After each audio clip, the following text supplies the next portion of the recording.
Comment ça va? Comment allez-vous? Nous commençons avec les informations, passons aux détails, à ce qui se passe dans le monde, comment s'est déroulée la Coupe du Monde, le début. Nous allons en parler, nous allons aussi discuter d'un conflit qui semblait devoir se calmer. Mais voilà que l'Iran réagit déjà. Et ils disent que ce que dit Trump, ces négociations qui étaient insensées être signées, ça n'existe pas, ce n'est pas le cas, n'est-ce pas? C'est du moins ce que disent les Iraniens. Nous verrons les détails dans un instant, mais il y a clairement quelque chose d'étrange. Il y a aussi ce qui se passe avec davantage d'informations sur ce qui a finalement été détecté.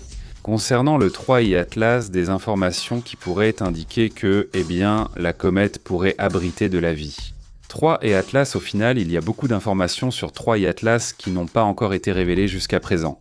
Et, petit à petit, on découvrira ce qui se passe. Dans les environs de l'Iran, on parle déjà d'attaque, on parle de mouvement, donc il semble que la question de la décision finale concernant l'accord et la signature soit encore loin de se concrétiser. Aussi, que se passe-t-il en Israël et dans la vallée de Wadi Salouki, où il y a une avancée vers le Liban? Il y a là des détails très importants, il y a aussi une révélation sur un sujet météorologique dont nous allons parler.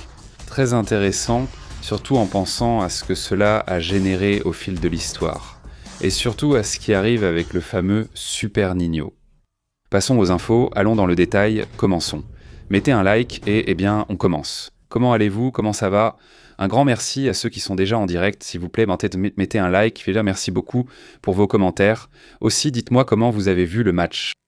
Et au final, c'était très intéressant, beaucoup de célébrations, ça c'est sûr, évidemment, mais aussi, avec des détails très intéressants concernant des anecdotes, et c'est ce dont nous allons parler tout de suite. Évidemment de ce sujet, mais commençons par la partie la plus sérieuse. Donald Trump assurait aujourd'hui qu'un accord de paix était imminent. Il était tellement convaincu de la possibilité qu'un accord arrive que. Face à cela, le pétrole a réagi de façon très positive, en faisant baisser le prix de manière impressionnante. Si on regarde le pétrole en ce moment, il n'est pas à 91 $, il est presque sur le point de descendre en dessous. Disons en dessous des 90, ce qui serait une très bonne nouvelle. Donc, dans ce sens-là, c'est très bien, n'est-ce pas? C'est-à-dire, si vraiment un accord va être conclu, tant mieux que l'accord soit conclu, c'est excellent.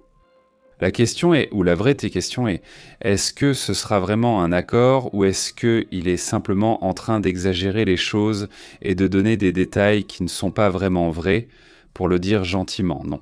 Regardez, il y a un mème, parfois les mèmes sont très précis pour comprendre cette situation. Et il dit, le bébé dit, d'abord je lis ce qu'il dit et ensuite je vous montre l'image parce qu'elle est très drôle. Il dit, Trump attaque l'Iran. Non, il n'attaque pas l'Iran. Non, si, il attaque. Non, il n'attaque pas. Tous les jours, c'est l'un ou l'autre. Ou tous à la fois. On a l'air fou ici à dire, en même temps qu'on rapporte qu'ils attaquent, en même temps on rapporte qu'ils négocient, c'est de la folie. Et ce résumé, ce mème le résume parfaitement. On va l'afficher ici à l'écran. Laissez-moi le rendre plus petit. En vérité, excusez-moi de commencer avec un mème, mais cette fois, je pense que c'est vraiment approprié, vraiment approprié à ce qui se passe. Grâce à ces mèmes, on comprend soudain bien mieux. Ceci, c'est une nouvelle, non? Regardez, voici le mème. Voilà, écoutons-le. Voilà.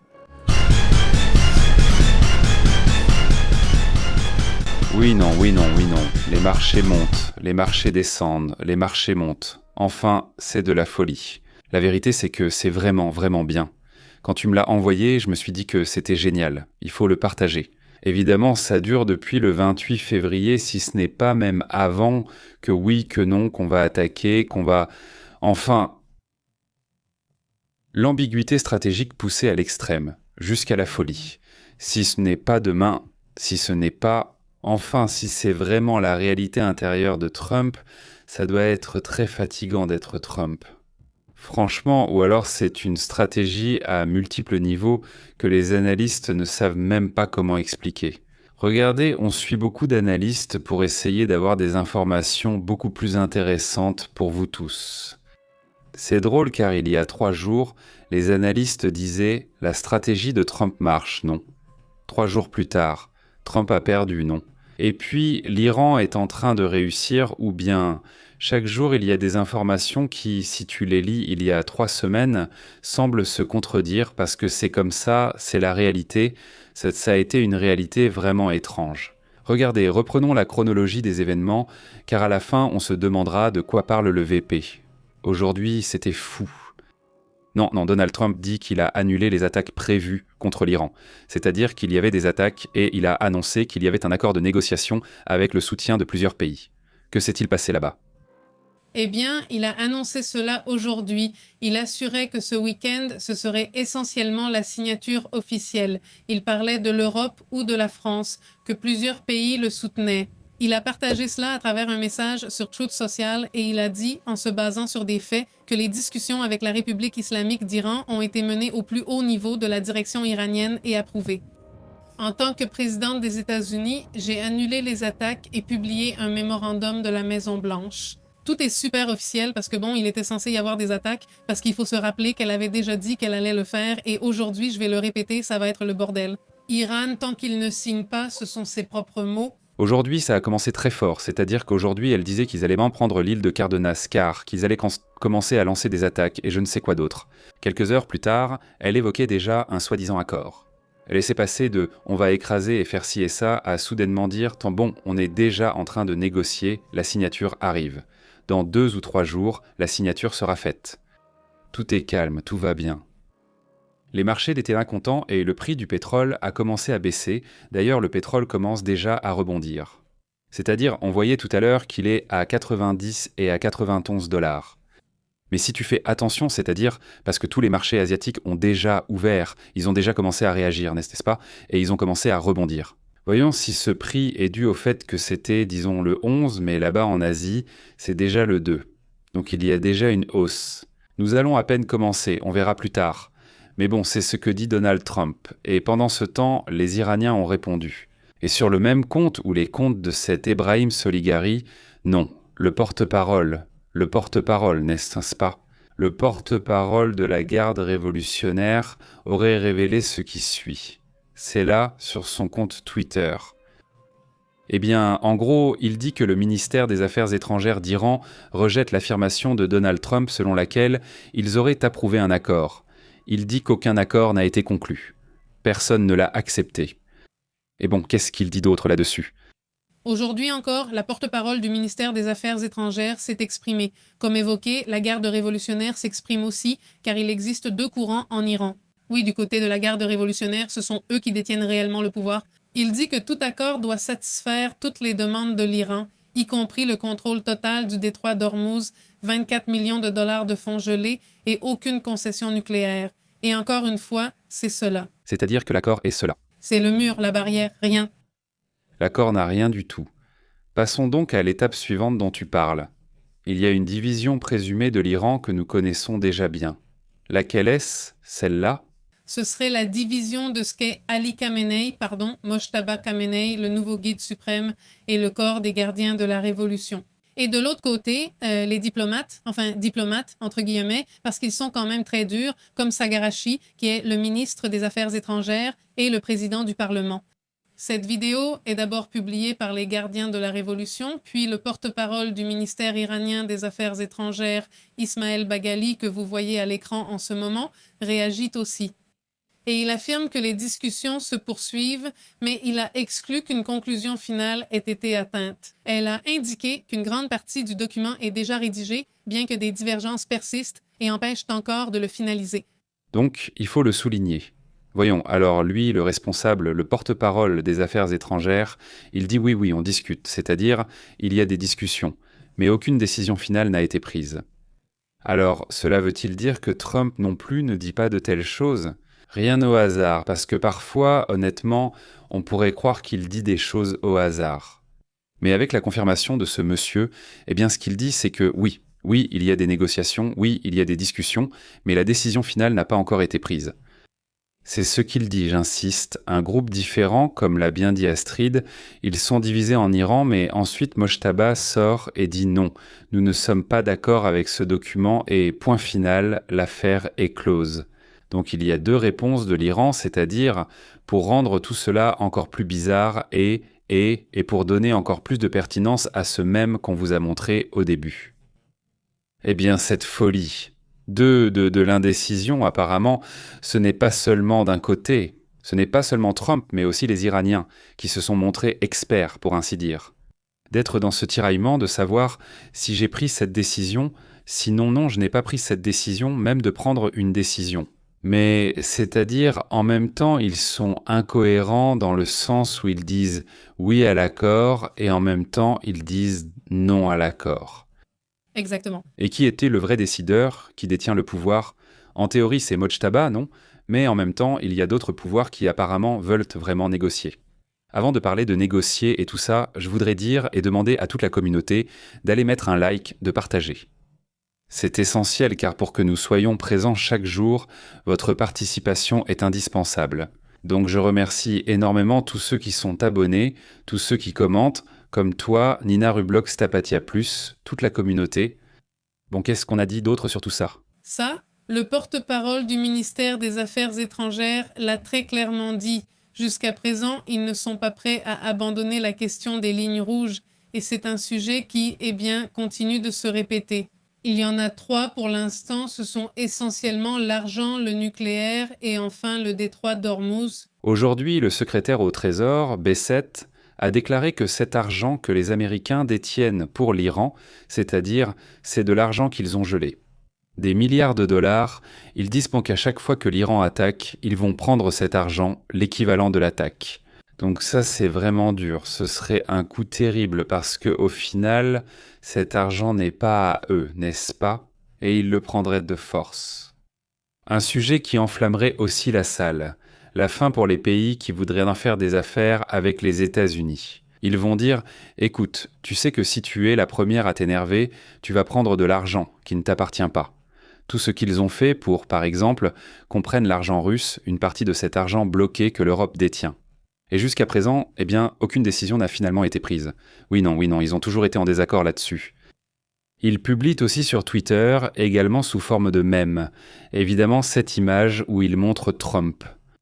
Eh bien, un peu plus âgé, disons déjà très fatigué, et ils mettent « Les Iraniens vont signer un accord à tout moment maintenant », comme si tout était toujours dans le futur, en parlant de l'année 2039, en disant « Ça y est, ils vont enfin se mettre d'accord ». Non.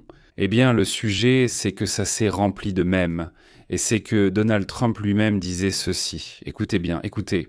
Je vais mettre au maximum ce que je peux faire ici, mais le son est très faible. Mais c'est le moment où il parle de ça. Écoutez bien ceci. Mais nous avons bientôt une signature bientôt, et les documents sont dans une version presque définitive. Donc nous verrons très bien. Si vous ne l'avez pas entendu très bas, je ne sais pas si vous l'avez compris, ceux qui écoutent, Donald Trump dit que nous aurons bientôt une signature et que les documents sont quasiment finalisés. Cela devrait être prêt assez rapidement, dit Donald Trump. C'est-à-dire, c'est lui-même qui le dit et c'est là que ça commence, le pétrole commence à baisser, les choses commencent à devenir un peu plus calmes et voilà, on se dit qu'on va arriver à un accord, mais la douche froide, c'est quand Mojtaba dit non. Et ici. Eh bien, il y a aussi un rapport d'une source israélienne selon lequel les Israéliens n'étaient au courant d'aucun type d'accord et cela attire également beaucoup l'attention. Oui, ils ont déjà réagi, c'est dans cette découverte si tu veux. Voyons, eh bien, allons directement à ce sujet, passons à ces réactions.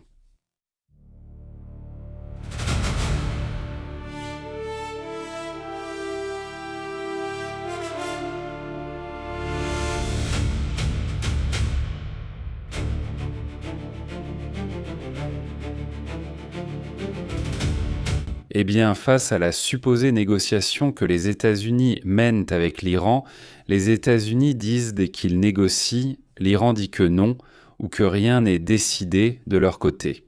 Trump semblait dire que oui, mais en même temps, un rapport publié dans les médias américains affirme que des sources israéliennes assurent aux médias américains que Netanyahou a été complètement pris par surprise, qu'il était en réunion de sécurité. C'est-à-dire Netanyahou était en pleine réunion. Et on l'avertit, « Hey, Trump est déjà en train de négocier et je ne sais quoi d'autre. » Et il dit, « Mince, personne ne m'a rien dit, non ?» Exactement. En fait, aujourd'hui, sa réaction est la suivante. Il affirme qu'Israël ne fait pas partie de cet accord avec l'Iran, mais il remercie Trump pour son engagement à contrecarrer le programme nucléaire, C'est-à-dire, il ne se considère pas comme faisant partie de cet accord, il ne s'y associe pas. Et il dit que même si Israël ne fait pas partie du protocole d'accord, d'ailleurs, ce protocole d'accord suppose que c'est comme quelque chose qu'ils ont signé, alors que l'Iran dit qu'ils n'ont rien signé.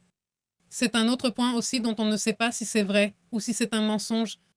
Et il a remercié, dit-il. Le Premier ministre a exprimé sa gratitude au président Trump pour son engagement à ce que l'accord final soit conclu à l'issue des négociations. Cela inclura l'élimination de la matière enrichie, le démantèlement de l'infrastructure d'enrichissement, la limitation de la production de missiles et la cessation du soutien de l'Iran à ces groupes terroristes alliés dans la région. C'est-à-dire, là en plus, ils ajoutent tous les points qui, avaient été promis d'être respectés, mais on dirait qu'ils ne sont déjà plus si clairs. Ce n'est pas très clair dans ce mémorandum s'il existe, on ne sait pas s'il existe ou non, mais ce qui est sûr, c'est qu'aujourd'hui, Trump dit quelque chose de très étrange.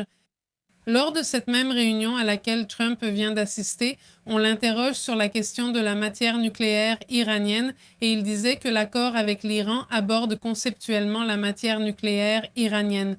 Qu'est-ce que cela signifie aborder la question conceptuellement? C'est-à-dire, non, ce n'est pas un accord. Tout doit être super clair, on ne peut pas parler de choses conceptuelles, n'est-ce pas? Oui, non, non, oui, oui, oui. Il a exagéré avec cette histoire de dire qu'on va aborder la question nucléaire de manière conceptuelle et puis c'est tout, non. C'est-à-dire, évidemment, c'est une façon de dire non. Tu vois qu'ils ne vont rien faire en pratique pour prendre cet uranium enrichi supposé. Je dis supposé parce qu'ils ne savent même plus où il est. Honnêtement, en fait, la IEA disait cette même semaine qu'ils attendent qu'on leur dise ce qui s'est passé. Pourquoi ? Ils disent qu'à ce jour, on ne sait pas où se trouve le matériel, ni même combien il y en a, ni rien du tout.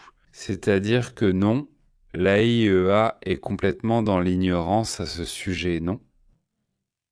Curieusement, en ce moment, il se passe quelque chose qui montre très clairement, du moins de la part du corps des gardiens de la Révolution, que rien n'a changé. Parce que l'Iran vient tout juste d'attaquer un pétrolier avec des drones dans le détroit d'Ormuz. Certains médias indiquent que 3 pétroliers ont tenté de traverser le détroit d'Ormuz, actuellement fermé. Depuis hier, il a été complètement fermé par les Iraniens à cause des attaques menées par les États-Unis. Et donc l'Iran vient d'annoncer cela, n'est-ce pas? Qu'ils ont réussi à empêcher le passage d'un pétrolier. D'autres médias parlent de 3, mais les États-Unis ont aussi dû réagir en abattant plusieurs drones à cause de ces attaques qui visent ces navires commerciaux. Oui, c'est-à-dire ce que dit la garde révolutionnaire et ce que dit l'ayatollah et tout ça, ce qu'ils disent, c'est zéro négociation sur la question nucléaire. La question nucléaire ne passera jamais aux États-Unis. C'est ce que disent les Iraniens. Autrement dit, il n'y a pas de négociation, la négociation n'existe pas. Tout ce que dit Trump, c'est essentiellement que ce sera conceptuel. Ça ne signifie absolument rien. Ça ne veut pas dire qu'ils vont leur donner, ni qu'ils vont l'exploiter. En plus, ils ne sont même pas d'accord pour que la Chine l'ait, ni la Russie, ni Arke, ni personne, parce qu'ils ont commencé à suggérer, à faire des suggestions. Bon, et si c'est la Russie, eux seuls, se sont mis là-dessus. Écoutez, nous pouvons l'avoir et nous nous chargerons de garder ce matériel nucléaire, a dit l'Iran. Non, non, non, non, non, non, personne ne veut te le donner, ni à toi, ni à la Chine, ni aux États-Unis. Ils ont été très clairs sur ce sujet. En plus, ils disent que le matériel nucléaire, pour eux, c'est une question sacrée. Point final, ils lui ont donné un niveau. Sacré, oubliez ça. Ce sujet ne fera l'objet d'aucune négociation avec le régime. Non. Si le régime tombe, s'il s'effondre, bon, ce sera un autre sujet. Mais avec le régime tel qu'il est, il n'y a pas moyen. C'est-à-dire, quel signe faudrait-il voir pour une négociation ? Eh bien, un signe que le régime dise que c'est désormais une question existentielle. Je dois négocier, mais cela semble lointain. Au contraire, on dirait plutôt qu'ils veulent agir eux-mêmes, opérer ou avoir déjà le contrôle total du détroit d'Ormuz. Non, cela ne semble pas être une faiblesse, au contraire, c'est tout le contraire. Cela apparaît comme quelque chose qui les a renforcés, du moins c'est ce qu'ils croient, n'est-ce pas ? Ils se sont renforcés dans la région, obtenant finalement un contrôle supérieur à celui d'avant le conflit. Il suffit de regarder cela, c'est-à-dire comment étaient-ils avant le conflit, comment sont-ils maintenant ? Oui, sans une Lija Mainey, c'est vrai, où elle laisse tomber, mais au final, ils l'ont remplacée en un rien de temps, n'est-ce pas ? Qui de toute façon avait déjà les jours comptés. Une fille, Une personne très âgée, malade, etc. Mais bon, c'est comme ça. La Tchéquie mène 1-0 contre la Corée du Sud, dit Omar ici dans le rapport Tapatia aussi, sur le mondial. Tapatia aussi, excellent. C'est ça la grosse info. Ils font donc partie du groupe du Mexique, le groupe A, n'est-ce pas? Et donc, ce sera aussi très intéressant de voir comment ce résultat évoluera. Salutations à Tapatia, Omar, Louis. Comment vas-tu, Walter Osorio, Joël? Je vais bientôt gérer les autres affaires importantes. Merci beaucoup à la communauté des membres de la chaîne. Merci beaucoup de nous soutenir de cette manière. Être membre de la chaîne nous aide à pouvoir être ici tous les jours, à pouvoir partager et être présent ici chaque jour.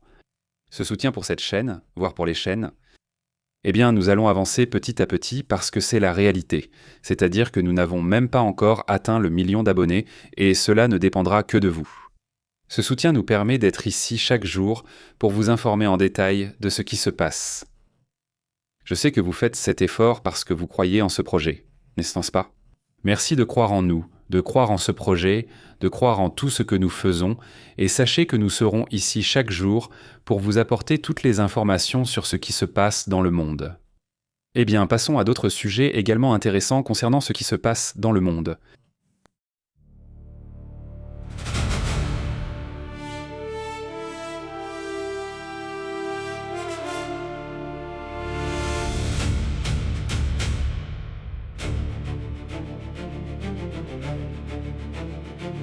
Écoutez, et en parlant de cela, regardez simplement cette image que Diego a partagée et voyez, cela fait partie des choses étranges qui se passent pendant la Coupe du Monde.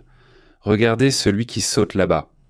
Oui, c'est un Coréen, oui. Regardez, il est là au Mexique et il le lance en l'air. Évidemment, tout le monde s'amuse. En fait, à la fin, tout le monde commence à crier en même temps. Coréen, Coréen, écoutez ça, c'est parti. Nous aurons appris.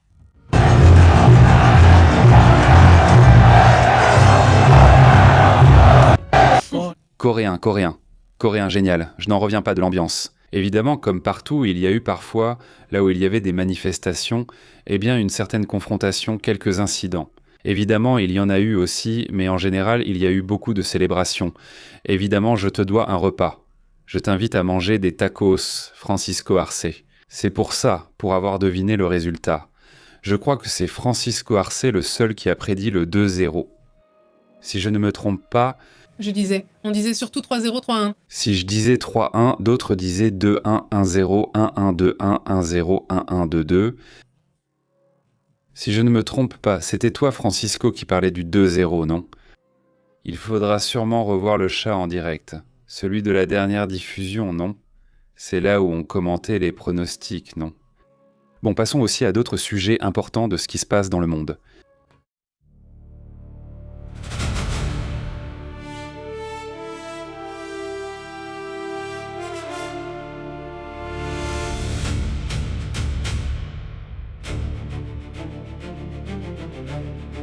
Vous voyez, ils continuent de sortir des informations sur le 3i Atlas et ils assurent donc qu'il y a encore des infos à venir pour un bon moment. Ils assurent que le 3 Atlas contient une quantité d'informations qui n'ont pas encore été révélées, et cela suffira à l'étudier pendant des années. Donc sûrement, même si le 3C Atlas est déjà très loin, nous continuerons à découvrir des choses, même s'il continue à s'éloigner vers l'extérieur. Le système solaire, l'objet interstellaire. 3i Atlas suscite à nouveau la controverse. En effet, une série d'astronomes, dont moi-même, le même Avila, je pense que le principal promoteur, du point de vue scientifique, des théories sur d'éventuelles technologies ou matériaux d'origine extraterrestre, il affirme que les observations réalisées et les informations obtenues grâce au télescope spatial James Webb ont permis de détecter une quantité de méthane qui a été surprenante. C'est-à-dire, on savait déjà qu'il y avait du méthane. D'ailleurs, nous en avons parlé ici, n'est-ce pas ? Mais évidemment, une chose est de savoir qu'il existe du méthane et une autre est de voir la quantité de méthane présente dans le phénomène qui s'est produit lorsque l'objet s'est approché du Soleil lors de la fameuse sublimation, quand il a commencé à avancer. Ensuite, ses réactions face aux variations de vitesse. Tout cela, avec l'information clé sur la quantité de méthane qui aurait été libérée, confirme que ce serait, du moins, l'un des biomarqueurs possibles les plus importants pour la vie. Sa présence se trouve généralement surtout dans un objet censé avoir autant d'ancienneté, ce qui indique que, indépendamment de ce que l'on sait d'eux, du bon de celle de la comète, pas à l'avenir, en supposant que cela se consomme et indépendamment de ce que l'on sait à ce sujet. Son ancienneté est le matériau qui continue d'en sortir. Il serait très probable qu'il y ait au moins, en supposant qu'il n'y ait rien d'intelligent, qu'il y ait au moins de la vie, qu'il y ait au moins des organismes, c'est-à-dire cela laisse entendre ou soulève ces questions où ils disent d'écouter. Cela pourrait être lié à des processus biologiques extrêmement anciens, n'est-ce pas, dans lesquels la vie aurait pu évoluer d'une certaine manière. C'est-à-dire pas comme nous la comprenons. Nous parlons de millions et de millions d'années. Nous parlons du fait que la comète existait alors que la planète Terre n'existait même pas. Nous parlons d'un objet qui a bien plus de 5500 millions d'années. La planète Terre a à peu près cet âge. Donc cette comète existait déjà. Imaginez-vous, elle était déjà en train d'avancer. Alors, tout ce que la Terre a traversé pendant tout ce temps. Eh bien, imagine combien cette comète a vécu pendant toutes ces périodes de temps. Le scientifique se pose plusieurs questions, parmi lesquelles si ce processus est biologique ou s'il est simplement chimique ou géologique. C'est-à-dire, il dit qu'il y a encore beaucoup d'informations à analyser. Les théories peut-être les plus, disons, controversées. C'est que ce type d'objet pourrait avoir été à l'origine ou avoir généré la vie dans l'univers, ou du moins ici sur la planète. La fameuse panspermie, qui aurait apporté des matériaux apportés par des objets interstellaires contenant déjà d'anciens organismes, n'est-ce pas ? Et que ces organismes ont pu évoluer encore beaucoup plus rapidement ici sur Terre. La coïncidence avec cet objet est aussi un point intéressant, dit-il. Nos capacités d'observation sont désormais bien supérieures. Ces objets ne sont pas nouveaux ou récents, ils sont toujours passés. En fait, récemment, il y en a un qui est tombé en Argentine. Un possible objet interstellaire est tombé en mer au large de l'Argentine. Et d'ailleurs, on essaie d'obtenir des financements pour aller chercher l'objet et le retrouver. C'est une preuve supplémentaire que maintenant, nous savons déjà. Nous savons déjà d'où il vient, sa direction et sa vitesse. Alors, vous savez déjà que, regardez, quand un objet vient de cette direction, quand il a cette vitesse, il y a probablement une chance de 99,99997%, quelque chose comme ça, c'est-à-dire parce qu'il a mis là le pourcentage de chance que ce soit un objet interstellaire, c'est-à-dire par la façon dont il se comporte. Non, donc ils assurent qu'il y aura de futures missions pour essayer d'intercepter ou d'obtenir des informations sur ces objets interstellaires et en apprendre un peu plus. Plus notre système solaire, mais les profondeurs de l'univers sans avoir à y aller.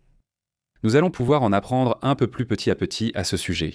Maintenant, on n'aura pas encore de conclusion définitive, car il reste beaucoup d'informations à traiter. Et c'est la partie qui peut-être nous rend impatients, du moins moi, d'avoir envie d'en savoir un peu plus sur ces informations qui, je le sens, ont été censurées, a été retenues. Il n'y a pas eu tant de remous. Je pense qu'ils ont eu peur que quelque chose de plus soit découvert soudainement. Non, mais maintenant, avec cette apparente ouverture qui se produit, il nous semble qu'ils sont peut-être en train de perdre cette peur ou ces craintes. N'est-ce pas ? La conclusion, du moins jusqu'à présent, c'est que cette découverte laisse des questions en suspens. Il n'y a pas de conclusion définitive disant que c'est comme ça et c'est comme ça. Non, il n'y en a pas. Simplement, la comète donne un signe de possibilité d'entité. Pas d'entité, mais disons une probabilité qu'il y ait quelque chose de biologique là-bas, n'est-ce pas ? Maintenant, de quel niveau ?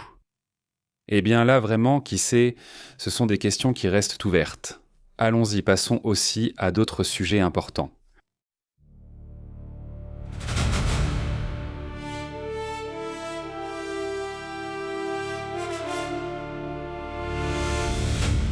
Écoutez, Israël est déjà en train de prendre la vallée du Wadi Guadalupe et avance vers Navier. C'est une offensive en plein Liban et en pleine période de tension, n'est-ce pas ? C'est pour ça que ce que propose Trump, un soi-disant accord, semble difficile. L'accord était aussi censé apporter la paix dans cette région, ce qui semble maintenant compliqué. N'est-ce pas ? Exactement. Et les FDI, évidemment, ne sont pas prêtes à s'arrêter, à tel point que, nous venons d'entendre les réactions. Ils ne font pas partie de cet accord et ils l'ont dit plusieurs fois. La question du Hezbollah et d'Israël n'est pas incluse dans l'accord. C'est un point complètement à part pour eux, même si pour l'Iran, c'est quelque chose qui doit être inclus dans l'accord avec les États-Unis. Et donc, les FDI ont annoncé aujourd'hui qu'elles ont établi un contrôle opérationnel dans le secteur nord de la vallée de Guadeloupe, Salouki, un corridor situé dans le sud du Liban, utilisé par le Hezbollah. Vont-ils utiliser drones explosifs ou projectiles contre les troupes israéliennes? Hier déjà, il y a eu une action contre Israël. Et l'opération a été menée par la 7e brigade blindée et l'unité de commando EGOS. Et cela inclut la destruction de centaines d'infrastructures militaires qui ont coûté la vie à plus de 50 combattants, ainsi que la saisie de missiles, d'armes anti-chars et de plateformes de lancement. C'est ce qu'a annoncé aujourd'hui le porte-parole arabophone de l'armée israélienne, Avishai Adrahi, dont nous avons déjà parlé. Ce personnage est celui qui fournit les informations pour le Liban et les pays arabes. Eh bien voilà pour cette affaire, non? Passons à d'autres sujets, d'accord? Allons à d'autres questions importantes. La Corée du Sud et la Tchéquie sont déjà un partout au score, non? Ça aussi, voilà, c'est intéressant. C'était très intéressant. Voir le début du match et voir le drapeau d'Haïti, non? C'est-à-dire ça attire vraiment beaucoup l'attention parce qu'au final, c'est un pays. Oui, je sais que oui, que c'est un business, que c'est comme ça. Bien sûr, évidemment, non. Bien sûr que c'est un business. Mais je pense aussi que ce genre d'événements, surtout s'ils peuvent y participer, ils ont beaucoup critiqué le fait qu'il y a trop de matchs. Oui, mais tu parles du fait que ça change la vie de beaucoup de gens. C'est-à-dire qu'un enfant ou même un adulte voit son équipe, qui n'est jamais allée à la Coupe du Monde, y participer, c'est déjà quelque chose, non?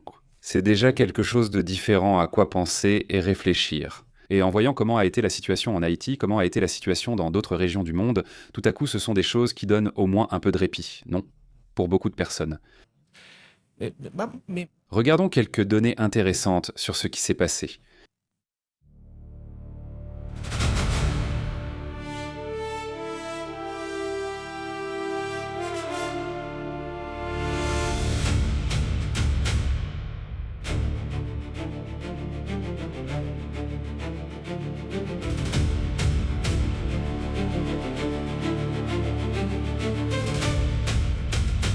Eh bien, ça a été une journée évidemment historique du point de vue du sport et du football, puisque le stade Azteca devient le premier stade au monde à accueillir l'événement pour la 3e fois, et un record est battu.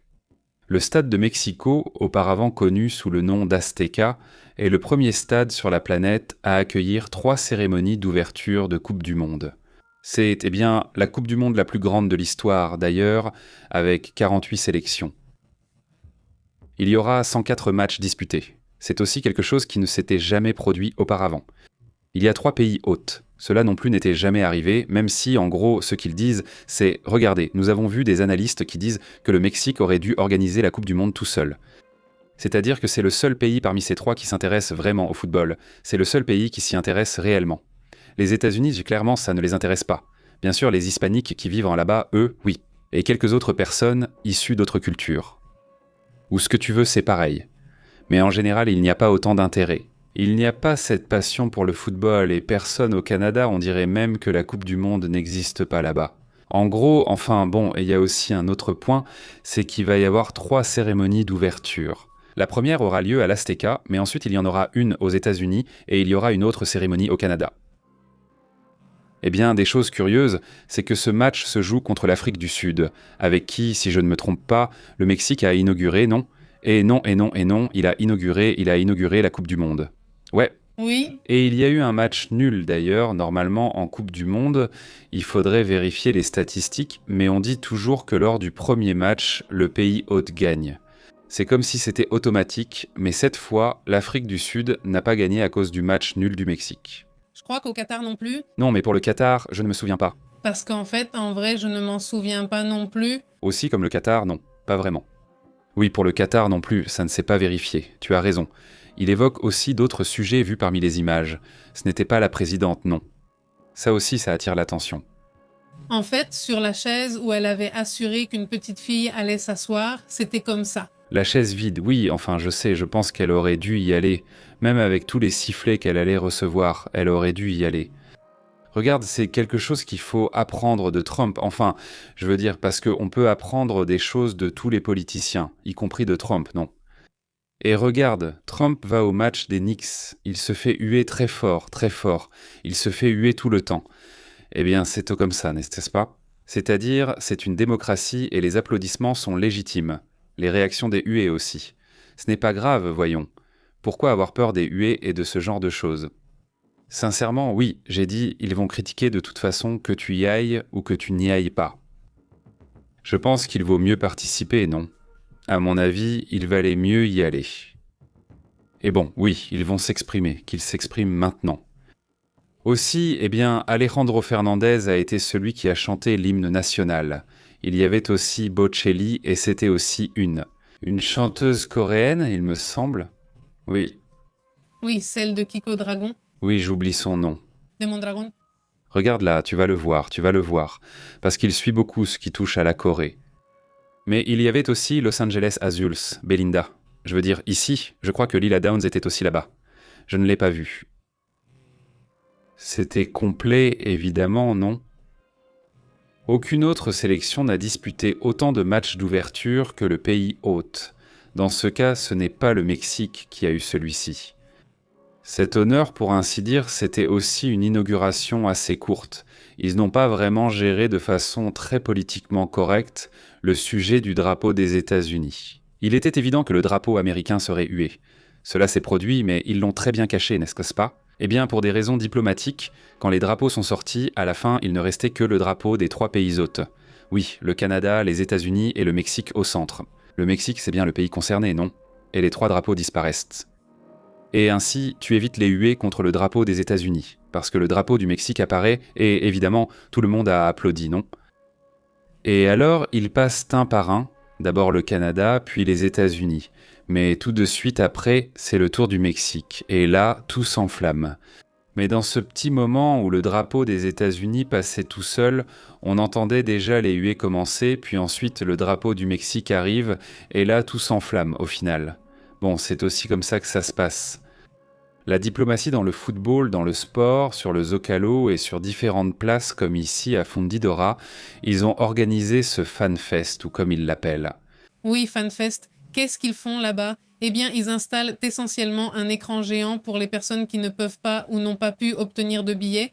Et là, tu vis l'ambiance de la Coupe du Monde, pas celle de la FIFA, mais avec le public, tu vois. Parce qu'il y a beaucoup de gens qui adorent ça, non? Le fait d'être avec beaucoup de monde et de regarder le tournoi sur grand écran, pardon, et aussi dans certains cas, du moins ici à Monterrey, c'est comme ça. Le soir, il y a des concerts. Il y a aussi des concerts et, par exemple, ils ont agrandi, on peut même boire dans le couloir de Fundidora. Jusqu'à 6 heures du matin? Mais je crois même que jusqu'au stade, c'est un très long couloir de 9 km qu'ils viennent d'inaugurer et il n'est pas encore totalement terminé, mais on peut dire qu'il est complet, non? Et là-bas, on pourra boire de la bière dans des gobelets en plastique jusqu'à 6 heures du matin. Donc ça va être essentiellement un immense bar et sûrement qu'ils vont appliquer ça dans d'autres États aussi, surtout à Guadalajara et à Mexico. C'est ce que je pense, il faudra vérifier. Mais il y a eu des protestations, non? Il faut aussi aborder ce sujet. C'est-à-dire, il y a eu des protestations, et ici on parle du fait que c'était peut-être le centre, les mères qui recherchent que leurs proches disparus, et différentes associations qui demandent des réponses et qui ont aussi le droit de protester. Évidemment, et elles étaient là en train de manifester. Il y a même eu quelques troubles, quelques voitures incendiées. Bref, il y a eu des situations intéressantes là-bas, comme tout ce qui s'est passé. Ce sujet? Eh bien, pour commencer, il faut revenir au fait que le gouvernement a tout fait pour empêcher que les protestations atteignent le stade. En fait, hier, les mères qui recherchent leurs proches disparus ont été arrêtées à un point de contrôle pour qu'elles n'entrent même pas rapidement dans la ville de Mexico. Au stade, dans la ville de Mexico, cela a attiré l'attention. Aujourd'hui, une enquête serait ouverte pour découvrir qui les a aidées à arriver. C'est-à-dire, c'est un sujet où tu te dis, eh bien, elles ont le droit de protester, même si cela te dérange parce qu'il y a un événement international. C'est ton problème, mais au final, elles sont dans leurs droits. En fait, plusieurs journalistes internationaux qui passaient là où se trouvent les professeurs disaient que c'est normal, ça fait partie d'une démocratie. Ils ont le droit de protester et l'expriment ici, non seulement avec ses tantes, mais partout où ils veulent. Eh bien, malheureusement, il y a effectivement eu un moment de grande violence, vraiment, où les deux côtés sont devenus très agressifs. Il y a eu des blessés, les groupes de manifestants, des enseignants, des familles de disparus, des étudiants. À un moment donné, ils ont réussi à enlever les barrières qui protégeaient le périmètre du stade et ont commencé à se battre avec les agents. Et ils ont fait quelque chose de très dangereux qui, franchement, ne devrait pas être fait. Plusieurs policiers étaient à cheval et ils ont commencé à agresser les chevaux qui sont très nerveux et peuvent blesser le manifestant lui-même avec un bon coup de pied. Là, tu peux perdre la vie. Donc c'est un sujet qui malheureusement a échappé au contrôle aussi bien à la police qu'aux manifestants, n'est-ce pas? Les manifestations ont fini par des affrontements avec le secrétariat à la sécurité citoyenne. Il y a eu plusieurs personnes blessées, 3 personnes arrêtées et eh bien ce sont des choses qui se sont passées aujourd'hui. Le côté sombre dont on ne parle pas beaucoup, mais il y a des images très choquantes sur les réseaux sociaux. Oui, bien sûr, on vit ce côté local et national des protestations, des situations vraiment terribles. Dans le cas du Mexique, cela ne s'était pas produit. Eh bien, là-bas en 1986-1970, c'est à ce moment-là que les Coupes du Monde ont eu lieu. Le Mexique joue, si je ne me trompe pas, contre la Russie ou contre l'URSS. Oui, l'URSS. Et c'est là qu'il reste. Je pense qu'il faudrait avoir l'information de 86. Voyons si tu l'as sous la main. Mais bon, le point c'est qu'il y avait une soi-disant malédiction du Mexique, selon laquelle il ne gagnait pas le match d'ouverture. Ce serait la 3e fois, sinon il n'aurait pas gagné. Donc bon, le fait qu'il l'ait gagné est évidemment aussi important. Regarde, vérifie l'info de 86. Voyons comment ça s'est passé. Partie match d'ouverture. Match d'ouverture. Voyons comment ça s'est passé pour nous. Aussi. Match nul 1-1. Match nul, n'est-ce pas? Contre l'Italie. Contre l'Italie. Il y avait eu 2 matchs nuls, un contre l'URSS à l'époque et un autre contre l'Italie. Et maintenant, celui-ci. Je ne sais pas. Une question? C'est faux parce qu'il dit que oui, car il dit entre l'Italie et la Bulgarie, mais ça doit être le Mexique. Oui, Tu as celui du Mexique exactement, non? Et puis, bon, il y a aussi Quiñones qui en était un. c'est qu'il n'a pas participé. C'est vrai, c'est vrai. Je ne savais pas. Il dit qu'il n'a pas joué. À l'époque, la tradition de la FIFA voulait que le champion en titre dispute le premier match. Donc c'est nouveau. Oui, enfin, nouveau. Et voilà, et ça s'est terminé sur un partout, un partout. Un partout contre Burlard. Alors bon, il restait, disons, qu'au Mexique au moins, je ne savais pas ça. Mais quel a été son premier match? Voyons voir. Eh bien, ce serait intéressant. Un autre sujet qui a attiré l'attention, c'est qu'il y a eu 3 expulsés, non? Oui, Oui, 2 de l'Afrique du Sud, 1 expulsé du Mexique. Oui, eh bien, évidemment, c'est intense, mais c'est ce à quoi on s'attend, non? Qu'il y ait une certaine intensité, eh bien, non. Je veux dire, je pense que l'arbitre... Enfin, je ne sais pas, d'après ce que j'ai vu. Au moins, il m'a semblé qu'il a fait un travail correct. c'était contre la Belgique le premier match du Mexique en 86 et ils ont gagné 2-1. 2-1. Bon, eh bien voilà. Donc ce n'est même pas une malédiction. Maintenant, Reuters sort une stat sur la malédiction du Mexique. Je ne sais pas dans les... Il dit que le Mexique débute la fête mondiale par une victoire, tandis que l'Afrique du Sud perd lors de la fin de la malédiction mexicaine. En parlant des soi-disant premiers matchs du Mexique, maintenant, d'après ce dont on parle en ce moment, Javier Aguirre était vraiment en colère. Oui, il disait que c'était un match qui aurait dû se terminer 4-0. C'était sa prédiction. Oui, parce qu'il y a eu beaucoup de moments où ça ne s'est pas vu. Mais le Mexique attaquait encore et encore. Ils arrivaient sans cesse. Mais comme d'habitude, ils ne concrétisaient pas. C'est-à-dire... Oui, c'est un problème, n'est-ce pas? Et donc, eh bien oui, les gens avaient raison de siffler quand ces buts n'étaient pas marqués. Bien sûr, oui, bien sûr. C'était aussi attendu que Mora apparaisse, étant apparemment le plus jeune joueur de la Coupe du Monde, non? À 17 ans? 17 ans, il n'a pas brillé, non, il n'a pas brillé. Du moins aujourd'hui. Mais voilà, il est déjà entré, non? Il est déjà entré, il a déjà bougé. Je pense que Quiñones, pour moi, d'après ce que j'ai vu, il a été très très bon. Enfin. Quiñones a dominé le match. Et aussi ce petit gars, je ne sais pas quel âge il a, mais il a l'air très jeune. Brian est aussi très bon. Ils l'ont sorti à un moment donné. Je crois qu'il avait déjà joué presque tout le match, les 2 mi-temps en grande partie. Et quand aura lieu le prochain match, je pense que ce serait très intéressant de le savoir. C'est la semaine prochaine, jeudi 18 contre la Corée du Sud. Eh bien, en ce moment, il me semble que c'est assez impressionnant. Sinon, si le score n'a pas changé, le match aura lieu à Guadalajara et il sera à 8 heures, pas à 7 heures du soir, heure de Mexico. Ce sera contre la Corée du Sud, n'est-ce pas? Oui, ce sera contre la Corée du Sud. Ça va être très intéressant parce que ce qui se passe avec l'Afrique du Sud, c'est qu'ils sont très agiles, très rapides, mais désorganisés. Je ne sais pas encore. Non, Corée 2-1. 2-1-1. Oh, ce qui arrangeait le Mexique, c'était qu'ils restent à égalité, car ainsi le Mexique gardait la première place et les deux autres suivaient. Avec plus de pression car la Corée devait gagner maintenant. Mais l'essentiel, c'est qu'ils ont gagné. Ils ont gagné 2-1. 2-1, d'accord. Que la Corée du Sud est beaucoup plus organisée. Oui, c'est vrai. C'est un sujet qui n'est pas forcément négatif. Je veux dire pas forcément négatif parce que pour le Mexique... Ce n'est pas négatif. Non, pas forcément. C'est que parfois, le jeu des Sud-Africains, il a vraiment un côté très chaotique. C'est-à-dire, parfois, il faisait des choses qui, de mon point de vue, étaient très bizarres. Parfois, il se plaçait, mais aussi, je ne sais pas, c'est comme si j'attendais autre chose. Au moins maintenant, ils sont un peu plus à l'aise parce qu'ils sont déjà en train de gagner et au moins, ils n'ont pas toute la pression. Imagine ce que cela aurait signifié de commencer et de perdre. Ça aurait été terrible. Ils avaient l'air organisés. Je ne sais pas, j'aimerais lire les commentaires, parce qu'au final, chacun a son point de vue sur ce sujet. En dehors de cela, je voudrais recommander à ceux qui aiment le basket. Je vais essayer de le faire samedi prochain à 6h30 du soir. Ce sera le match des Knicks. Je pense que ce sera un match historique. En fait, ça l'est déjà, parce que, il se pourrait que New York gagne déjà. Et même s'ils ne parlaient jamais beaucoup de sport, parfois il y a certains événements qui sont très symboliques pour. Oui. Ils sont essentiellement historiques? Oui, exactement. Pour une ville comme New York, pour ceux qui ont suivi Seinfeld ou vu des séries new-yorkaises, la blague était toujours que les Knicks ne gagnent pas ou n'arrivent pas en finale.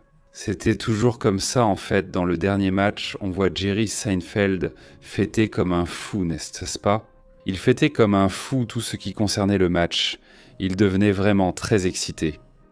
Super intéressant. Les micro-records qui sont en train d'être réalisés dans ce match des Knicks. Par exemple, récemment, lors de la plus grande remontée de l'histoire, ils étaient largement menés et ils ont réussi une remontée impressionnante d'environ 29 points, quelque chose comme ça. Les commentateurs disaient tant qu'un record de remontée avait été battu dans un match. Des choses très intéressantes qui, pour ceux qui aiment le basket, je pense que ce sujet va leur plaire et c'est sympa parce que tout à coup, c'est comme si ce genre de match, peut-être que ça nous aide à récupérer au moins dans ce sens-là. C'est l'intérêt de beaucoup de gens pour le basket ou pour le sport en général. Au final, ça va au moins être intéressant. Moi, en tout cas, je vais essayer de le regarder. S'il n'y a pas de nouvelles importantes, sinon on passera au reportage. Mais bon, comme vous l'avez vu, j'aimerais beaucoup avoir vos avis, vraiment savoir ce que vous en pensez. Qu'est-ce qui vous a plu, ceux qui ont pu regarder le match, et comment avez-vous vu aussi ce qui se passait autour, n'est-ce pas? Au final, tous les pays hôtes vont avoir des défis et des problèmes, n'est-ce pas? Et il faut aussi voir les problèmes, et au final, c'est justement le but des manifestations, non? D'exposer des situations qui sont terribles. Ce que je peux vous dire, ici à Monterrey au moins, c'est que le centre-ville était complètement vide. J'ai dû aller au centre et je suis revenu. 1 demi-heure avant le match. Oui, et il y avait déjà très peu de monde, puis les médias locaux ont publié des photos de différentes parties du centre de Monterrey et tout était vide, tout le monde regardait le match, en gros. Exactement, et malgré ça, tu vois, 1h de l'après-midi, ça a commencé à 12h30, 1h ici, et le soleil tapait fort, mais les gens sont quand même sortis dehors pour voir l'équipe, non? Après, tu voyais, après le match, la ville était normale, parce qu'on est allé au supermarché, on a fait plusieurs choses comme ça, tout était normal. Je pensais peut-être que la ville serait très vide après le match, mais non. Après le match, tout fonctionnait normalement, n'est-ce pas? Même dans les écoles, il y avait moins de circulation, mais presque, moins, mais ce n'était pas non plus vide comme un dimanche où c'est plus calme. Non, je ne sais pas si c'était ça, oui, c'était plus calme, car beaucoup n'avaient pas école. Pourtant, comme ce n'était pas obligatoire, beaucoup d'écoles ont ouvert. C'est-à-dire, mon fils aîné est allé à l'école normalement, et il n'y avait pas d'écran à l'école. En fait, c'était une école ordinaire, n'est-ce pas? Oui, ça m'a aussi interpellé. Comment allez-vous, maître Chifou? Un grand bonjour à MT, à Leonardo, à Panterita. Comment vas-tu? Celui-ci aussi. Nous étions à Naucalpan, toujours à l'hôpital El Ressa. D'habitude, c'est 1h30, et aujourd'hui 27 minutes. Donc très tranquille là-bas, j'imagine la bucate, non? C'est-à-dire très peu de monde en réalité.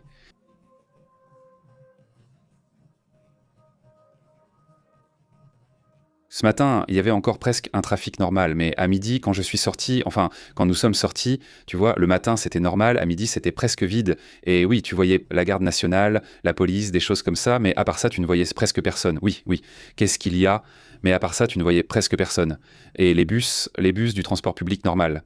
Panterita dit qu'il leur faudrait plus de production et plus de feux d'artifice. Tu sais quoi, Panterita? J'ai vu qu'ils montraient beaucoup les drones, mais si le match est à midi, on ne voit pas les drones, n'est-ce pas? À quoi servent-ils? Quel est le plan pour les drones? Peut-être qu'ils les utiliseront lors d'un autre match, car ici, on ne les a même pas vus. Je pense que les feux d'artifice ne sont plus vraiment utilisés. Bon. Mais ils ont utilisé la poudre, non? Ouais, mais ça aurait été intéressant, peut-être, au lieu de 2 hélicoptères, peut-être, je sais pas, 6 ou 7. Comme ça aurait été plus impressionnant. Quand même, eh bien, les gens sont sortis pour fêter, non? Enfin, c'était vraiment super. Le voir. Mais c'était sympa, par exemple, le chapeau en carton qu'ils ont mis. D'après les vidéos d'étrangers que j'aime, je pense que tous les Mexicains aiment voir cette version. Comment les étrangers nous voient ici au Mexique, fascinés par des choses, par l'ambiance, par le moment où ils lançaient le chapeau. Beaucoup de Twitchers, beaucoup d'influenceurs qui ont diffusé en direct, comme ça, depuis leur téléphone portable, évidemment uniquement sur eux, parce que tu ne peux pas diffuser le match. Et ils étaient super excités par l'ambiance. C'est-à-dire, tu voyais là le groupe de quel pays c'était? Du Ghana ou d'où ça venait? J'ai vu des gens de Corée, non. Mais ils étaient en train de fêter, non. Eh bien ça, c'est au Ghana. Au Ghana? N'est-ce pas? Ils étaient au Ghana. Au Ghana, ils célébraient la victoire du Mexique contre l'Afrique du Sud, car ils n'aiment pas les Sud-Africains. Dans plusieurs pays d'Afrique, les Sud-Africains ne sont pas appréciés, alors, eh bien, Panterita dit qu'à son avis, il manquait encore beaucoup de choses. Oui. Diego Gil dit « Trump est comme la chimotrifa », et je dis une chose puis son contraire. Tu sais, on vient de me préciser quelque chose et je pense que c'est pour ça que Trump dit ce qu'il dit, c'est que, en fait, ce sur quoi ils se sont mis d'accord, c'est de signer un papier qui est un accord sur ce dont nous allons parler. C'est-à-dire, nous sommes le fameux cadre. Oui, le cadre des accords. C'est-à-dire que ce sont les sujets que nous allons aborder. Ça ne veut pas dire que je suis d'accord et ça ne dit même pas que c'est ce sur quoi nous nous sommes mis d'accord.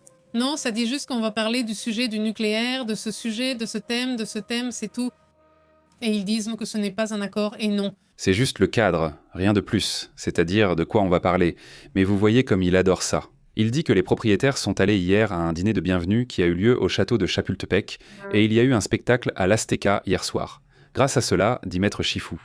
Eh bien, je le regardais, mais j'ai préféré discuter et regarder des mèmes. C'était nul. En fait, je ne regarde que la Ligue des Champions et l'Euro, dit Maître Chifou. C'est parce qu'il est snob. C'est que ça devient plus Maître Chifou, et vous avez vu que l'arbitre qu'ils ont retiré, qu'ils ont renvoyé, celui de Somalie, il allait aux États-Unis et ils l'ont renvoyé. La FIFA, disons, le récompense et va lui confier l'Euro ou la Ligue des Champions. Je ne me souviens plus du nom de l'arbitre, l'arbitre qu'ils ont renvoyé. Ils vont lui confier l'arbitrage de l'Euro. Il me semble que c'est l'Eurocopa. Ils ont donné une Eurocopa. J'imagine que c'est l'Eurocopa, parce que sinon, bon... Non, bien sûr. Et là, non. Honnêtement, la FIFA, ça peut être... Ça peut ne rien être. Ça ne peut pas être grand-chose. Salutations. Panterita dit digne, il dit « Je crois que Trump commence déjà à lui faire perdre la boule. » C'est que, regarde, je vois que ce qui me semble... il ne se contrôle pas. C'est-à-dire, ce qu'il fait de dire un jour je vais le faire disparaître de la surface de la Terre, parce qu'en gros, il l'a dit de différentes façons, avec des mots différents, mais c'est le même sujet. Le lendemain, a dit non en répétant non, non. On était à quelques minutes de lancer les attaques, mais ils m'ont supplié. Tu l'as déjà fait 3 ou 4 fois, ils ne te croient plus, laisse tomber. Tu parais de plus en plus faible à chaque fois, c'est ridicule. Il agit ainsi pour paraître fort, mais fait l'inverse. Salutations à Ricardo Sandoval. Comment vas-tu? Salutations Ricardo, bonsoir. NKR dit, oui, l'inauguration laissait vraiment à désirer. La FIFA investit peu et veut gagner beaucoup. Franchement, c'était vraiment bof. Oui, c'est ce qu'ils disent, que la FIFA a toujours faim d'argent et fait tout payer. Elle veut tout garder et ne veut rien dépenser. Eh bien, c'est vrai qu'elle ne dépense rien. Ce qui paie, c'est nous, les pays. Nous devons payer avec nos impôts. toutes les choses qui sont offertes gratuitement, par exemple, à ceux de la FIFA, parce qu'on leur donne des choses, des hôtels, etc. Tout cela, c'est nous qui le payons. Nous, avec nos impôts, je veux dire, c'est bien si cela va vraiment se voir, si cela doit avoir des retombées économiques dans le pays. Mais quand tu vois, par exemple, qu'à certains commerces à Guadalajara qui allaient bien, ils ont mis un mur et ont bloqué les entrées de nombreux restaurants. On entend ça, cette richesse doit rester ici. Ce n'est pas possible qu'ils aillent seulement manger au stade car l'argent restera là, avec la FIFA. Oui. Non, non, c'est exagéré. Ici, il est écrit le monde et la communauté. Bonsoir, salutations d'Hidalgo. Pépé, et si la déclassification était liée au 13 ? À la santé du monde ? Imagine, enfin, je veux dire, jusqu'à présent, je n'ai pas vu quelque chose comme un chemin qui mène par là. Mais il y a eu une forte insistance pour que soit enfin révélé ce qui doit l'être concernant la déclassification. Plusieurs. Enfin, ce ne sont pas seulement eux.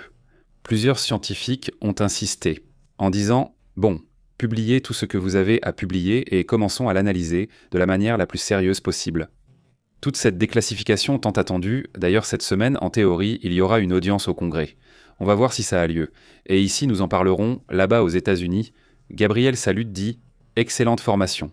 Gros câlin. » Merci, salutations Gabriel. À bientôt. Argentine, Gabriel, salutations. Comment vas-tu ? Lionel Escudero Pepe dit « On m'a dit que le budget par joueur en France est de 1,4 milliard de dollars, imagine. Non. » Imagine, ce sont des montants impressionnants, dit Tapatia. Salutations de Leonardo. Pepe dit « Ton gouverneur a fait une vidéo avec Alex por el Mundo. Allah por el Mundo. » Samuel apparaît avec Alan pour Porto Monterrey. Je ne l'ai pas vu. Le gouverneur influenceur. Oui, c'est un gouverneur très axé sur le fait d'être influenceur. Il dit lui-même que c'est un gouverneur influenceur. L'objectif a toujours été celui-là. Son épouse, par exemple ? Oui, il est très axé sur ce sujet. Je ne l'ai pas vu, tu vois, je ne l'ai pas vu, mais oui, ils l'ont fait. Eh bien, évidemment, en tant qu'hôtes, ils sont apparus dans beaucoup de choses, que ce soit à cheval lors de balades, ou dans ceci ou cela, enfin bref, ils ont fait comme ça. Je dis qu'il ne retravaillera plus jamais ce mois-ci. Ce n'est pas du travail. Non, eh bien, ceci. Il faut... Oh bon, salutations. Il faut aussi profiter du monde ténor et faire ce que la communauté fait habituellement. Bonne nuit. Salutations depuis Hidalgo. Pépé, que dirais-tu de la déclassification ? Oui. Salutations à tout le monde. Salutations au monde. Comment vas-tu ? Très bien, ceci. Écoutez, bon, pour commencer, un pronostic, mais à la fin, je crois que presque tout le monde est d'accord pour dire que ce sera soit le Portugal, soit la France. Le superordinateur disait que c'était la France, l'Espagne, n'est-ce pas ? L'Espagne aussi fait partie des favoris. Et du moins jusqu'à présent, ils vont atteindre cet accord entre l'Iran et Trump. Et tout cela, alors peut-être qu'au moins pour la Coupe du Monde, ils vont être tranquilles. Non, peut-être pas, je ne sais pas. On revient toujours à la même chose. Au final, il y a beaucoup de bruit, beaucoup d'informations, n'est-ce pas ? Surtout dans les conflits, ça devient très intense. Donc parfois ça peut être confus et on se dit bon, ils veulent vraiment tout détruire, ils veulent attaquer, ils veulent tout casser, c'est ce que disait Donald Trump hier. Non. Et ensuite, où ? Pour savoir si la situation devient grave, il faut observer les marchés. C'est pourquoi il est intéressant de les surveiller. En fait, c'est vraiment un reflet de beaucoup de choses qui se passent. Et si on regarde le pétrole en ce moment, on le voit bien, le pétrole est en train de baisser, regardez comment on a commencé. Il a débuté à 91 $ au début du direct, déjà bien plus bas, et va bientôt passer sous les 90 $. Le Brent, n'est-ce pas, qui avait été à combien ? 120 quelque chose comme ça. Il est maintenant à 90 $. Ce n'est pas un prix bon marché du tout, mais ce n'est pas aussi excessif que ça l'a été. Et le brut texan est à 84 $, n'est-ce pas ? Voilà. Alors, qu'est-ce que ça veut dire ? Ce qu'il voit encore, malgré ce que dit Trump, ce que dit Moqtada Moqtava, ce qu'il voit dans l'activité réelle au quotidien, c'est que les choses de Cancun se calment. Sinon, croyez-moi, les prix seraient en train de flamber. Maintenant... Ce que je disais... Voyons demain, vendredi, comment cela finit. Oui, aussi. Mais ce que disaient les analystes, c'est pourquoi ? Parce que ça fait déjà 4 mois. 4 mois. Pourquoi le pétrole n'a-t-il pas plus augmenté alors qu'on prévoyait qu'il atteindrait 200 ? Eh bien, parce que les pays du Golfe ont une méthode un peu comme ce que font les navires fantômes pour extraire le pétrole discrètement. Ce n'est pas vraiment. Eh bien, ils ont trouvé leurs petites astuces, n'est-ce pas, pour en sortir. Oui, c'est possible. Les Émirats arabes unis auraient déjà été découverts, et cela a provoqué beaucoup de colère chez les Iraniens, car on savait qu'ils avaient extrait du pétrole. Du pétrole la nuit avec des navires pendant les nuits sombres. Ils extrayaient du pétrole par le détroit d'Ormuz, et, en fin de compte, ils sont très proches d'ici. Il faut aussi se rappeler qu'ils ont les Émirats arabes unis, et ici nous mettons la division des cartes. Ils ont ce petit bout, regardez, vous voyez ? Ce morceau appartient aux Émirats arabes unis. Donc je pense qu'à l'avenir, on va travailler avec l'Arabie Saoudite pour avoir des pipelines directement jusqu'ici, même si cela signifie traverser tout le pays pour ne pas dépendre du détroit d'Ormuz. Pareil pour les Émirats arabes unis. Le problème concernera le Qatar, Bahreïn et le Koweït, mais ils peuvent aussi trouver des accords, non ? Avec l'Arabie Saoudite, avec l'Irak, pour avoir des moyens d'acheminer le pétrole vers le Golfe, vers la mer Rouge, non ? Vers cette zone, non ? Donc, mais bon, qui sait, n'est-ce pas ? Le point, c'est qu'il existe une autre théorie parmi ces financiers. La Chine retirerait beaucoup de ses réserves. En fait, au cours des 3 derniers mois, la Chine a cessé d'acheter du pétrole à la Russie. C'est-à-dire, non pas à 100%, mais l'achat de pétrole aux Russes a beaucoup diminué. En ce moment, les Russes sont un peu désespérés à ce sujet, parce que la Chine était leur plus grand acheteur, et maintenant la Chine n'achète plus de pétrole. Beaucoup se demandent pourquoi la Chine n'achète pas de pétrole malgré la forte production. Apparemment, ils ont trop de réserves car ils ont acheté beaucoup de pétrole bon marché pendant les déséquilibres et les problèmes avec la Russie ces 4 dernières années. Ils vont donc commencer à écouler ce pétrole bon marché. Eh bien, ça fait beaucoup de choses, n'est-ce pas ? Il faudrait attendre que les choses se stabilisent. On va voir si vraiment le pétrole va rester autour de 90, s'il va monter encore plus ou s'il va baisser. Mais bon, on va rester attentif. Salutations, comment va Véronique de la Cruz ? Très bien. Elle dit qu'elle s'attendait à ce qu'il y ait la hola dans le public au match d'ouverture. Tu as raison, il n'y a pas eu de vague. Je ne sais pas pourquoi je ne vois pas pour les gens. Oui, c'est vrai. Non, mais ils la mentionnent toujours, ils en parlent. Ils disent « Hé, regarde la vague ». C'est-à-dire, ça m'étonne qu'on n'ait rien dit du tout sur le sujet, n'est-ce pas ? Leonardo Pepe dit qu'il a aussi une superstition. Il ne regarde pas les matchs de l'Argentine tant qu'il n'y a pas de vainqueur de la Coupe du Monde comme la dernière fois. Si elle gagne, je suis contente, sinon je ne regarde pas ces matchs. Salutations, Leonardo. Excellent, Leonardo. Salutations. Salutations. Ici au Mexique, nous sommes habitués à ce qu'ils ne gagnent pas comme nous les voyons, parce que ce qui est beau, c'est le moment, même si le jour où ils perdent, eh bien ça te met en colère et tu te demandes qui va-t-on supporter maintenant. Mais ça ne se passe pas comme ça, dit le papa. Les Coréens ont gagné 2-1, ils courent très bien, mais ils ne savent pas quoi faire avec le ballon. Déjà une équipe qui peut avancer en Coupe du Monde. Les Tchèques ont terminé complètement épuisés. Tu sais, Nikan, il y a eu toute une controverse parce que les chaînes de télévision coréennes filmaient leur équipe. Tu sais qu'ils ne laissent passer qu'eux. Selon le pays, ils ne laissent entrer que les journalistes de ce pays. Même chose pour le Japon. Lors de leurs entraînements ici, ils refusaient les médias locaux, mais la presse japonaise pouvait filmer. Par contre, les Coréens à Guadalajara, un journaliste l'a laissé échapper et le micro était ouvert et il était en train de critiquer le capitaine et il disait « Regarde un peu, regarde comment il court, comme s'il était militaire. » Et pourtant, il n'a même pas fini. Alors, il était là à démonter, comme on dit, le capitaine coréen. Et donc, ils ont dû sortir pour s'excuser. Ils ont réprimandé les médias. Ils ont tous réprimandé tous les médias coréens pour avoir fait ces choses, pour avoir critiqué leur propre équipe. Pantherita dit « Très fade, je n'ai pas aimé la Coupe du Monde. » Pantera dit « Ce n'est que le premier jour, Pantherita, ne t'inquiète pas. » Oui, il l'a fait, il l'a vraiment fait. Moi, j'ai adoré. En fait, j'ai même la gorge irritée à force de crier. Oui. J'ai tout apprécié, vraiment. Non, oui, enfin pareil, je m'attendais à plus, mais aussi. Moi, je m'attendais à moins. Je me suis mis dans l'optique d'en profiter. Je m'attendais à moins et ça m'a plu. Bonne expérience, ils vont bien. Véronique de la Cruz vous salue. J'espérais l'ouverture du football. Je lui ai parlé de la vague. Il dit Omar, pas question d'économiser l'eau. Voilà. Merci Omar. Salutations aussi à Roulos Roublo. Oui, c'est un match très terne. Il dit salutations Roublo. Salutations. C'est vrai, le match aurait pu être plus brillant. Absolument. C'était la partie, disons, où tu te dis... Tu as eu beaucoup de bonnes occasions pour marquer quelques buts de plus. Ça aurait été l'idéal, au moins 3-0, ça aurait été parfait. Il dit « J'attends beaucoup de buts contre la Tchéquie. Je vais à ce match et je veux fêter plusieurs buts. » Oh, c'était super, à Daiso. À Daiso, eh bien c'est génial. Là-bas. Maintenant, raconte-nous. C'est ici ou ailleurs? Vous ne savez pas? Où? Au Mexique? À Monterrey? Non, à Monterrey, il n'y a rien. Il n'y en a aucun du Mexique. Non, non, il n'y en a pas un seul. C'est vrai, parce que Samuel s'est énervé. Oui, oui, Mexique contre la Tchéquie, sûrement ça ne va pas être ici. Pareil. Ça ne va pas être à l'Azteca. Je crois, oui, car le match contre la Corée est à Guadalajara. Oui, oui. Oui, Azteca, Azteca. Oui, où est-ce que c'est écrit? Non, non, non, enfin je veux dire, c'est que oui, c'est ça. Je veux dire, s'ils pouvaient tous les mettre à l'Azteca, ils feraient tout à l'Azteca. Oui, car le soutien du public, ça aide, non? Oui, les gens, l'État, c'est comme on a toujours dit qu'il y a une école, non? Là. Oui, non, non, non, dit Leonardo Pepe Astrid, d'après ce que j'ai entendu, Vivo Viva Idea a doublé ses ventes de voitures électriques à cause du conflit, dit Leonardo. Voyons, comment? Que Vigo Viva a doublé ses ventes à cause du conflit.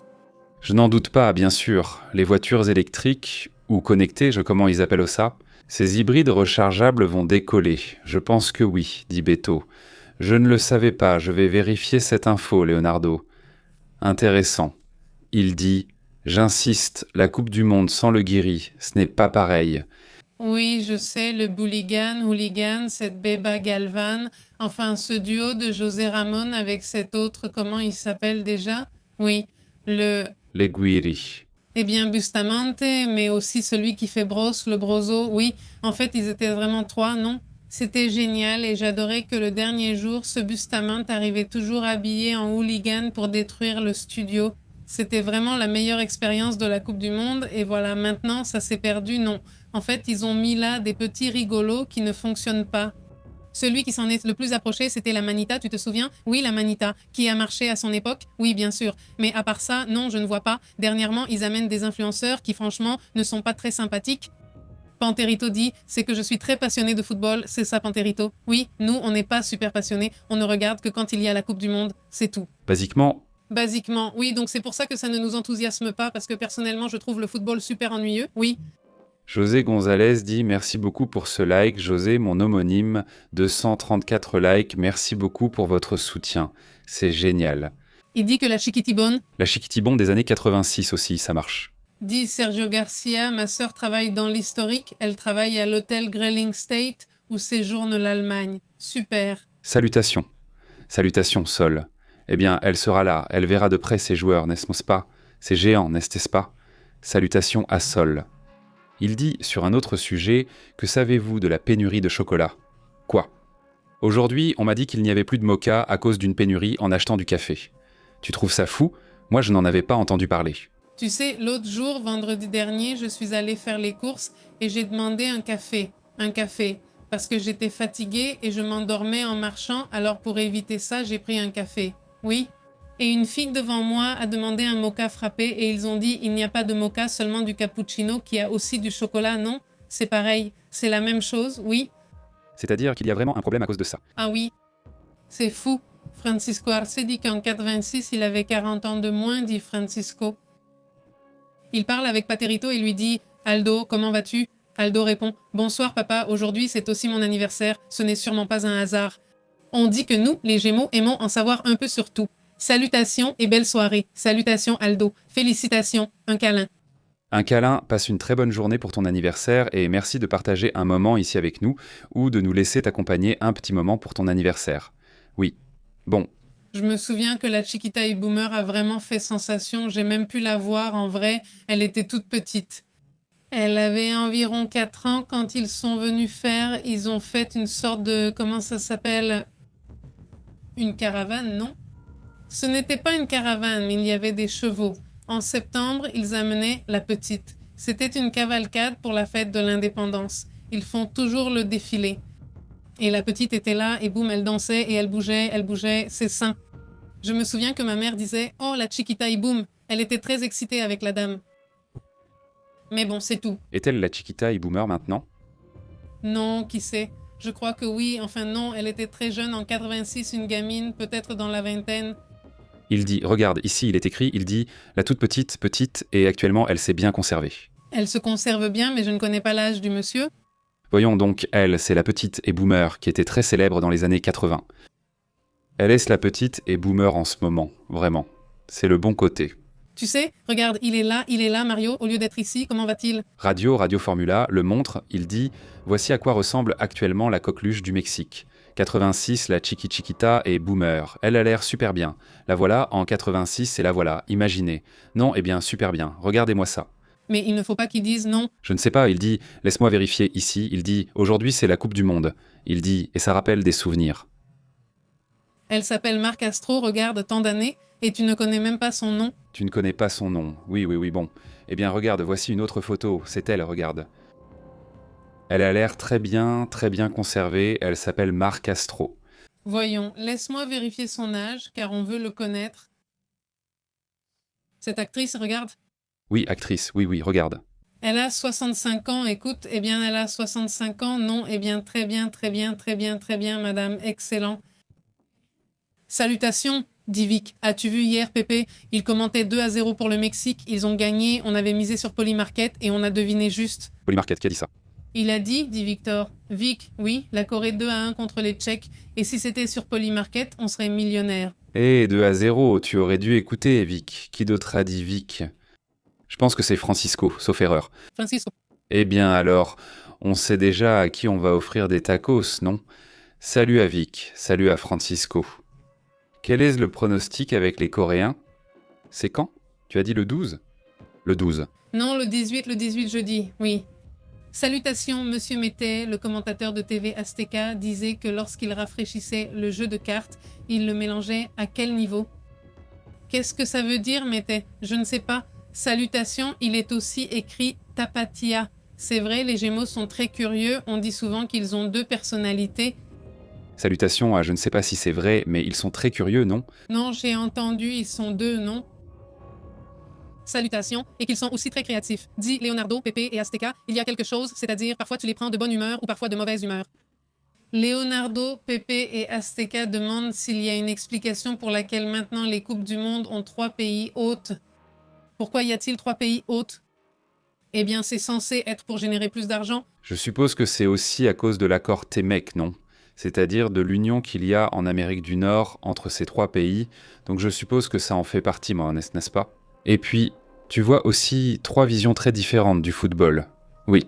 Oui, mais on dit que plus tu montes, plus l'ambiance se refroidit. Oui.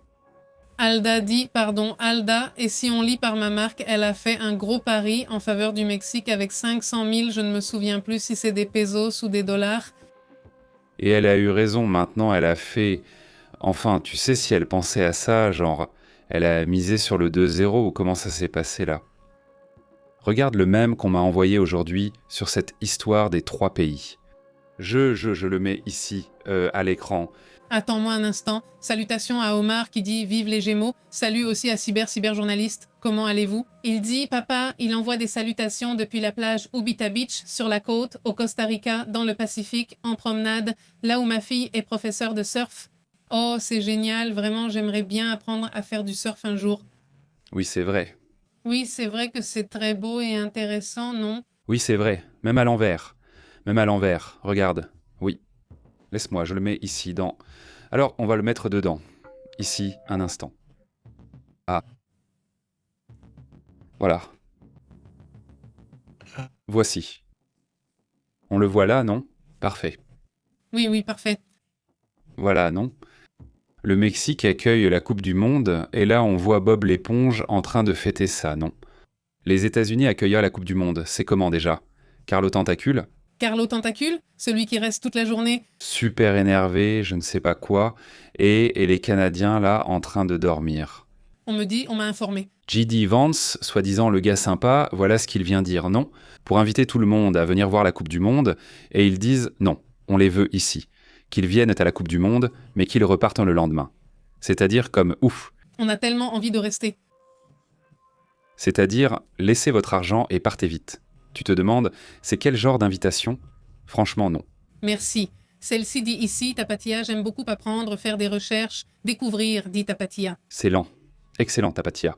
Et il dit, papa, non, je ne crois pas que le Mexique atteindra les 8e de finale. Et il dit, papa, non, ne porte pas la poisse. Papa, non, mais on commence à peine, ne nous enlève pas ça, ne gâche pas la fête. Ay, qué ogro.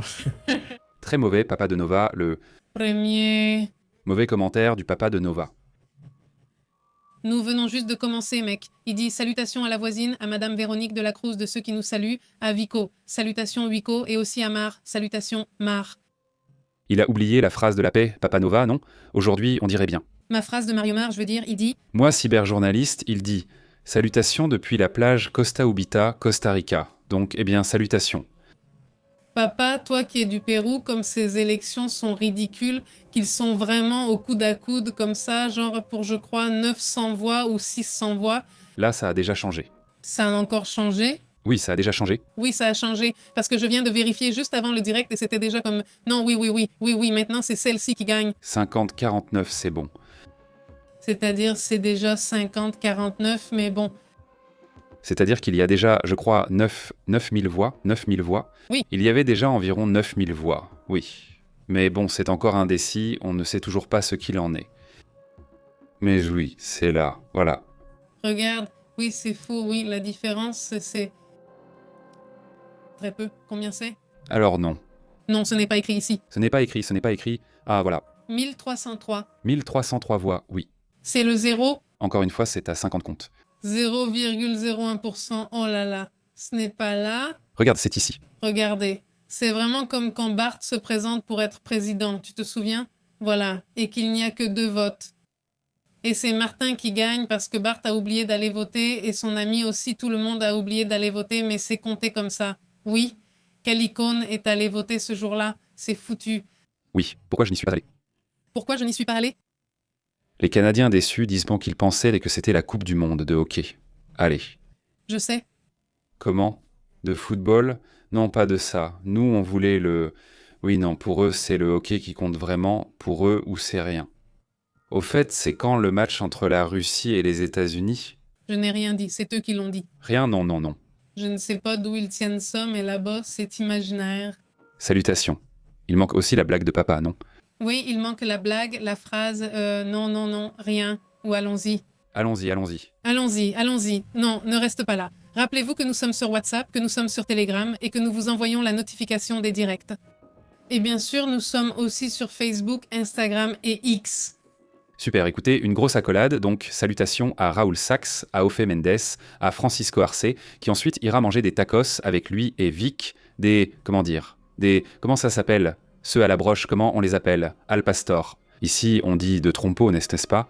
À Mexico, c'est al pastor, non? Non, c'est différent, le al pastor contient de l'ananas, ici il n'y en a pas toujours. Oui, mais moi j'en mettais un, oui. C'est la même viande. Oui, c'est la même viande. Je vous dois les tacos. On verra quand vous vous installerez là-bas. Quel est le meilleur classement du Mexique en Coupe du Monde?